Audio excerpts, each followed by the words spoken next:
করে আল্লাহ যাকে ভালোবাসে আল্লাহ তাকে কি দিয়ে দেয় বেলায়েতের সার্টিফিকেট দিয়ে দেয় সুবহানাল্লাহ এই সার্টিফিকেট পৃথিবীতে কোন ইউনিভার্সিটিতে পাওয়া যায় না সেটা পাওয়া যায় রহমতুল আলামিনের কদম সুবহানাল্লাহ এই বিষয়ে শেখ আব্দুল কাদের জিলানী রাদিয়াল্লাহু তাআলা আনহু ওনার কিতাব আছে যে কিতাব বিশ্ববিখ্যাত কিতাব ফুতুহুল গায়েবের মধ্যে উনি একটি হাদিস এনেছেন যে হাদিসকে বলা হয় হাদিসে কুদসি হাদিস কি কুদসি হাদিসে কুদসি মানে যেখানে আমার নবী বলেছেন কিন্তু কথাটা কার আল্লাহর কথাটা আল্লাহ বলেছেন এই ওইসব হাদিসকে বলা হয় হাদিসে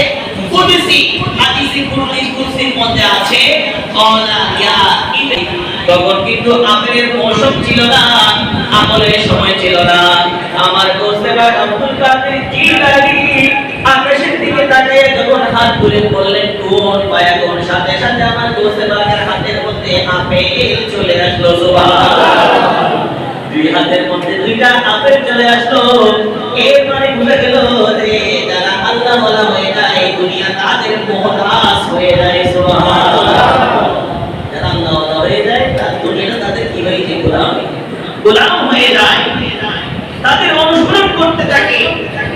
তাদের কথা সর্বজনীন শুনে আমার গোসলায় আব্দুল কাদের জিলানী এক হাত দিকে তুললেন একটা আপেল হাতে চলে আসলো আরেক হাত দিকে তুললেন আরেকটা আপেল চলে আসলো এটা হলো আমার গোসে পাকের কেরামত এটা তো নবী আর আল্লাহ তাআলা কেউ জানে না ঠিক আছে হ্যাঁ আমার নবীর কথাটা হলো গোপন নবী আসে যখন বলছে এটা হয়েছে আমাদের জন্য কি বাণী রাসূল পাকের বাণী আল্লাহর বাণী ওহী ঠিক কি না সাংবাদিকের সাথে তুমি তুলনা দিলা আমাদের প্রিয় নবী মুহাম্মদুর সাল্লাল্লাহু যে নবী হায়াতুন নবী জিন্দা নবী মায়ার নবী কামলিওয়ালা নবী সেই নবীকে যখন এই ধরনের কথা ছয়ন করবে এই ধরনের আলেমের গালে আমরা কি মারি ছোট মারি ঠিক নেবে ঠিক নেবে ঠিক তুমি আমার বাবাকে গালি দিয়েছো সমস্যা নাই মাকে গালি সমস্যা নাই কিন্তু আমার দয়াল নবী গালি দিলে আমি তোমাকে ছাড় দিব না ঠিক নেবে